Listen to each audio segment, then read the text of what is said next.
Social media पर आपके पास channel Mahalakshmi में आज खबरें पूरी सात सादर जय जिनेंद्र के साथ बात करेंगे अचरज के साथ। आश्चर्यजनक, क्या वर्तमान में भी प्रतिमाएं अतिशय दिखाती हैं? आज हम वो बात नहीं कर रहे कि आप कहें जी वो छत्र हिल रहे हैं, अभिषेक हो रहा है। आज उससे अलग बात कर रहे हैं। छोटी सी प्रतिमा कितनी भारी हो सकती है, कल्पना करिए। रोज़ अभिषेक करो उतनी, रोज़ उठाते हैं, रोज़ रखते हैं। पर कल्हार गांव में अभी एक जैन परिवार को खेत के अंदर से अपने खुदाई के दौरान प्रतिमा मिली, जो देख रहे हैं। सिंहासन में रखी है, सिंहासन बड़ा, प्रतिमा छोटी है, समझ लीजिए। अब जब खुदाई में निकले तो उन्होंने कहा भी कहीं किसी मंदिर में स्थापित कर दी जाए।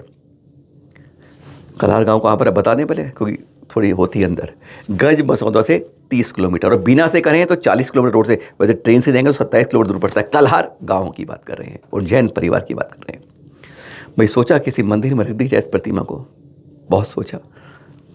वहाँ पे कोई ऐसी क्रेन नहीं है, देख रहे हैं आप, इतनी प्रतिमा है। उसके लिए उन्होंने ऑटो रिक्शा को बुलाया और कहा भाई रखते हैं। हाथ से उठ जाती है, हाथ से उठ के रखी। लेकिन जैसे ही ऑटो रिक्शा में रखी, गर गर गर गर स्टार्ट होना बंद हो गया। रुका रहा, नहीं चल पाया ऑटो। हो सकता है स्टार्ट में खराबी हो, इसलिए कोई बात नहीं, 1-1.5 घंटे बाद दूसरे उसके नहीं हुआ स्टार्ट। और जैसे ही प्रतिमा हटाई, स्टार्ट हो गया। दोबारा रखी, स्टार्ट करता करता बंद हो गया। तेल पूरा था उसके अंदर। ऐसे मत करिए। जब जब प्रतिमा रखी जाती, वह एकदम रेस लेने के बाद बंद हो जाता और जैसे ही प्रतिमा हट के वापस होती, किक मारते और वह स्टार्ट हो जाता। यूं या डिट और स्टार्ट हो जाता था। हैरानगी की बात लगती है ना। वह परिवार हैरान हो गया। ऐसा एक बार नहीं, 3-4 बार हो गया कि उसके बाद वह स्टार्ट होना बंद कर देता है, काम करना ऑटो बंद कर देता है, जबकि पूरा ठीक ठाक होता है। यह प्रतिमा यही बता रही है।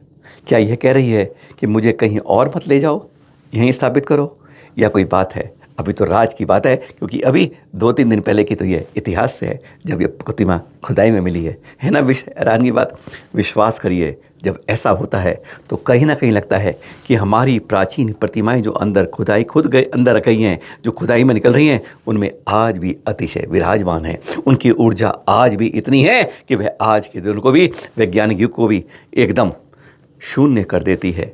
तर्क वितर्क कुतर्क सब खत्म हो जाते हैं जब प्रतिमा के सामने उसका भाव और उसका आश्चर्य देखते हैं। आजकल बहुत जोर शोर चल रहा है, देख रहे हैं। मंदिर को मस्जिद बनाया गया था और अब मस्जिद को वापस उसकी जगह रूप में बदलने की बातें हो रही हैं। एक नहीं, कई जगह हो रही हैं। तो आज सवाल मन में यही आता है, अगर उस मस्जिद से जांच में, खुदाई में, अवशेषों से पहचान सबूत की बात होती है कि वह शिव मंदिर है या कोई और मंदिर है, तो क्यों नहीं जैन मंदिर के इतिहास की बात होती है। एक लंबी कतार है, पर कौन तैयार है हमारे अंदर? बस अफसोस यही है कि हम सब लापरवाह होते हैं। एक तरफ पूरे तैयार होते हैं, हमारे जैन भाई वकील उनके लिए साथ लड़ते हैं, पर हम अपने लिए भी अपने अधिकार की बात नहीं करते हैं। बहुत बड़ा सवाल है, बहुत चिंतन का सवाल है। अगर अपनी संस्कृति विरासत को सुरक्षित रखना है तो हमें कुछ ना कुछ इसके लिए साथ होकर कुछ करना होगा। वकीलों की जो हमारे हैं ना पूरे कमेटियाँ बनी हुई हैं, उनको आगे आना होगा, क्योंकि यह अदालती लड़ाई है, कोई आपस की नहीं। और अदालतों में कागज बोलते हैं, प्रमाण बोलते हैं, वह काम केवल वकील ही कर सकते हैं। पर कौन जागेगा, कौन जगाएगा, अभी तक कुछ समझ नहीं आएगा। अभी कुछ समय पहले डॉक्टर मोहन भागवत जी RSS के, उन्होंने क्या कहा था पता है ना, कि बार बार मस्जिदों में अब शिवलिंग नहीं ढूंढना है। जानते हैं आप, यह उनके शब्द थे, नपे तुले साफ स्पष्ट थे। पर इसके बारे में ना सुदर्शन न्यूज़ के हमारे सुरेश चमार जी, वह कहते हैं इसका मतलब आप गलत निकाल रहे हो, इनका मतलब कुछ और होता है। हैरान होंगे जो उन्होंने मतलब बताया। अब भागवत जी का कहना ये था या ये था, सुनिए ज़रा क्या कहते हैं वो 40 सेकंड के अंदर, कि अब मस्जिदों में बार बार शिवलिंग नहीं ढूंढना है। इसका मतलब क्या है, एक बार सुन लीजिए उनके मुख से। उन्होंने कहा है कि मस्जिदों में रोज रोज शिवलिंग क्या ढूंढना, तो मैं इसको सकारात्मक दृष्टिकोण से ऐसा देखता हूं कि उन्होंने कहा है कि रोज रोज मस्जिदों में शिवलिंग क्यों ढूंढना, तो मैं भी ये कहता हूं कि रोज रोज शिवलिंग क्यों ढूंढना, क्योंकि कहीं पर तो श्री कृष्ण भी दबे हुए हैं, कहीं पर तो जैन मंदिर भी दबा हुआ है, कहीं पर तो बौद्ध मंदिर भी दबा हुआ है, कहीं पर तो कोई गुरुद्वारा भी दबा होगा। तो केवल शिवलिंग ही क्यों, शिवलिंग तो ढूंढो ही, लेकिन बाकी भगवान भी अगर मस्जिदों के नीचे दबे हैं तो उनको भी ढूंढो।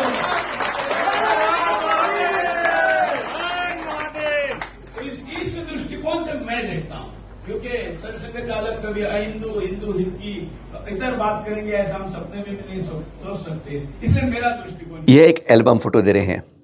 विधायक कौशिक जैन जी गुजरात की बात कर रहे हैं, अहमदाबाद का दृश्य है। इनकी सुपुत्री थी जल्पा जैन जी, जिनका विवाह का दृश्य है। क्यों दिखा रहे हैं? रोज़ आजकल तो कहते हैं ना, आजकल तो रोज़ सैकड़ों विवाह हो रहे हैं, क्योंकि आजकल उसी की तारीखें हैं। पर यह क्यों दिखा रहे हैं? वाश 1000 से ज़्यादा लोग आए थे, मुख्यमंत्री भी आए थे, गृह मंत्री भी आए थे। इसलिए बता रहे हैं? नहीं, इसलिए भी नहीं बता रहे हैं। जैन थे यहाँ पर, जैन रूप से शुद्ध भोजन की व्यवस्था की गई थी, इसलिए बता रहे हैं। और जिसमें आधे से ज़्यादा नॉन जैन थे। वह लोग आज खाकर कह रहे थे, यार सचमुच आज एक जैन की शादी में आए हैं। यानी वैदिक संदेश कितनी दूर तक जाता है, मुख्यमंत्री गृह मंत्री से लेकर उन सब भाइयों पर जाता है जो नहीं जानते कि जैन फूड से हमारी शादियों में बनता है। बाकी कुछ नहीं मिलेगा, इसलिए बता रहे हैं, एक संदेश दे रहे हैं उन सब के लिए जो आज होटलों में और जगह पे करते हैं, पर वहाँ पे जैन फूड्स नहीं होता। वहाँ पर लिखा होता है एक स्टॉल में, यहाँ पर जैन फूड भी उपलब्ध है। गजब की बात आती है, अपने मुंह पर एक तमाचे जैसी बात लगती है। अरे जैन फूड्स की है, संकेत देता है, बहुत अच्छी शुरुआत करता है। यह भारतीय रेलवे बोर्ड का पत्र 26 नवंबर का पश्चिम मध्य रेल के लिए संकेत दिया गया है कि ललितपुर से पिंडरई चंदेरी तक की 80 किलोमीटर की रेलवे लाइन की सूचना अभी दी गई है। 2 करोड़ की लागत आएगी इसके अंदर। पर इससे ये ज़रूर है कि हमें ललितपुर से चंदेरी, पिंडरी आदि जगहों पर तीर्थों पर दर्शन हो पाएंगे। तीर्थों के उन यात्रियों के लिए बहुत सुविधा की बात हो रही है। यह पश्चिम मध्य रेल को स्वीकृत दिया है रेलवे बोर्ड ने, यानी हमारे रेलवे मंत्रालय ने। ये आपको हमने 21 नवंबर को अंतिम बार जो न्यूज़ सुनाई थी उसके बारे में बता रहे हैं। 21 नवंबर को दिखाया था कि बड़े गांव के अंदर जब एक्सप्रेस हाईवे चलते हैं ना, तो वहाँ पर अभी टोल प्लाजा शुरू नहीं हुआ है। यानी जो कट बनाया गया एग्जिट का, वह अभी आज भी साल भर से ज़्यादा हो गया है, नहीं शुरू हो पाया है। लेकिन इसके लिए आवाज़ उठाई, सिर्फ बोल देना काफ़ी नहीं होता है। हमने इसके बारे में बात की थी नेशनल हाईवे अथॉरिटी के द्वारका के हेड ऑफिस से की, लखनऊ कार्यालय में की, उनके जोन में, मेरठ में की। तब जाकर उनसे आश्वासन मिला था कि हम इसको 1 सप्ताह के अंदर, कार्य चल रहा है, फाइल बढ़ चुकी है, टेंडर हो रहे हैं और वह काम हो जाएगा। फिर यह समाचार आया 3 दिन बाद कि बड़े गांव के अंदर जो एग्जिट वाला है वो 28 नवंबर से काम करना शुरू, 29 हो गई है, वह काम करना शुरू कर देगा। लेकिन किंतु परंतु बट इफ चलांचू सब लग गए उसके अंदर और कल तक शुरू नहीं हो पाया। और वहाँ पर बड़े गांव में पंच कराने शुरू हो चुके हैं। हमने आज प्रयास किया बात करने का, कह रहे काम जारी है, 1-2 दिन 4-5 दिन तो लेट हो सकता है, पर इतनी देर नहीं होगी, आपको जल्द इसकी शुभ सूचना मिलेगी। सिर्फ प्रयास करिए, केवल कहने से नहीं है, उन कार्यालयों में भी संपर्क करके देखिए अपडेट क्या होता है, तो लगता है कहीं ना कुछ काम घर आ जाता है। और 7वीं खबर जाते जाते आपके पास, बड़ी खबर है, क्या कभी नारियल में बैठकर आपने भोजन किया है? नारियल की चटनी के बारे में बात नहीं कर रहे, नारियल में आपको बैठाने की बात कर रहे हैं। ये देखिए कार्यक्रम, देखिए इस महोत्सव के अंदर विवाह का है, कैसा कार्यक्रम लगता है, या कोई और क्रम है, इसकी पुष्टि तो नहीं कर सकते कि ये किस समय के कहाँ के दृश्य हैं, पर है गजब के दृश्य हैं कि यहाँ पर शुद्ध भोजन परोसा जा रहा है और नारियल में आपको बैठाया जा रहा है श्रीफल के अंदर। क्या लगती है गजब की बात, कभी ऐसा देखा नहीं होगा। पर कहते हैं जब कुछ में ऐसी बात होती है तो कुछ गजब की बातें आपके पास पहुँचा देते हैं। शुद्ध भोजन की व्यवस्था शुद्ध नारियल के भीतर आपके बैठाकर, कैसी है ना अच्छी बात। फिर मिलेंगे आपके पास सादर जय जिनेंद्र के साथ।